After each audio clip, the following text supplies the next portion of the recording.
Pourquoi le prix des voitures thermiques essence et diesel augmente? Oh mince! Oh ça c'est dommage, hein. Les constructeurs automobiles sont en train d'augmenter les prix des thermiques pour pousser les consommateurs à acheter des VE. Bon, ça c'était sûr qu'ils allaient faire ça, de toute façon. Je le disais dans certaines vidéos il y a quelques mois, ils vont augmenter les thermiques pour aider à vendre les VE, pour rentrer dans les quotas, c'est tout.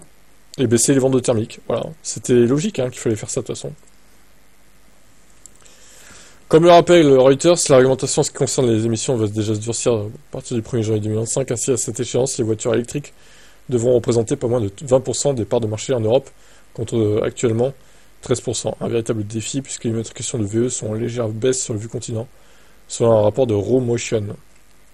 L'une des méthodes utilisées depuis peu consiste tout simplement à faire grimper les prix des voitures thermiques. Le but est simple, inciter des automobilistes à se tourner vers l'électrique en pratiquant des tarifs plus dissuasifs que les autos essence et diesel.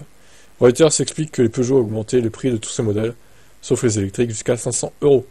Même chose chez Renault, qui a par exemple augmenté sa Clio de 3000 €. Mais tous les modèles sont concernés dans une certaine mesure. Sur le papier, cette stratégie peut sembler cohérente, si on met de côté l'aspect purement éthique pour les clients, mais dans les faits, tout n'est pas rose, à vrai dire. Elle pourrait même finir par se retourner contre les marques. C'est ce qu'explique une source anonyme, proche d'un grand constructeur européen. Celle-ci souligne qu'augmenter les prix des voitures à moteur thermique signifie réduire la production et toute la chaîne de valeur, et les fournisseurs en souffriront. Une solution loin d'être gagnante, surtout dans un contexte où les ventes de VE, toutes modélisations confondues sont... pas que VE, du coup, toutes modélisations confondues sont également en baisse. Selon la source, l'augmentation des prix des voitures à essence devrait permettre de combler l'écart avec les véhicules électriques plus chers, mais compte tenu de la faible croissance du marché, elle pourrait ne pas générer suffisamment de ventes de véhicules électriques. Mais pourquoi la croissance est faible pour les VE? Parce que, justement, les thermiques sont encore pas très chers. Les gens préfèrent peut-être encore acheter du thermique. Ils se disent, ouais, mais j'ai jamais rentabilisé l'électrique, c'est mort. Je préfère rouler avec une thermique neuve, je vais pas faire beaucoup de kilomètres, etc. Alors qu'au final, ils font beaucoup de kilomètres, et c'est un mauvais calcul, mais bon. C'est leur choix après, hein. Après, aussi les gens qui sont en appart et qui peuvent pas recharger chez eux. Ça, c'est un autre problème. Cela m'a fait ces mots à ce sujet, puis c'était déjà exprimé au modèle de Paris. À un moment donné, ça suffit, je n'arrive pas à vendre suffisamment de véhicules électriques, et je vais être pénalisé sur mes véhicules thermiques. C'est Luc Châtel, président de la plateforme automobile. Que veulent-ils que je fabrique? Des calèches? Des calèches. Cependant, si cette stratégie pourrait causer du temps aux constructeurs, mais surtout aux clients, tout n'est pas acheté non plus. Bien au contraire.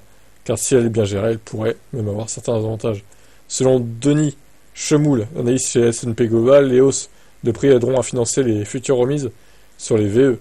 En fait, les acheteurs de voitures thermiques subventionnent de manière indirecte l'achat de voitures électriques. Certains constructeurs ont déjà bénéficié de ces stratégies, dont Volkswagen, qui a réduit le prix de son ID3, qui est passé sous la barre des 30 000 €. Selon les analystes, répondre aux objectifs de l'UE coûterait très cher aux marques automobiles, qui pourraient cependant utiliser divers moyens de faire cette transition de manière plus maligne, et cela en achetant notamment des crédits CO2 à Tesla, ou encore en mutualisant leurs émissions. Ce qu'a fait Suzuki, qui va s'associer à Volvo en 2025, ce qui va lui permettre d'échapper aux amendes.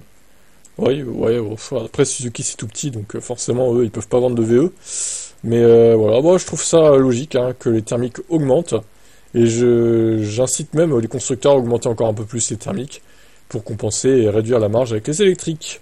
Ciao ciao!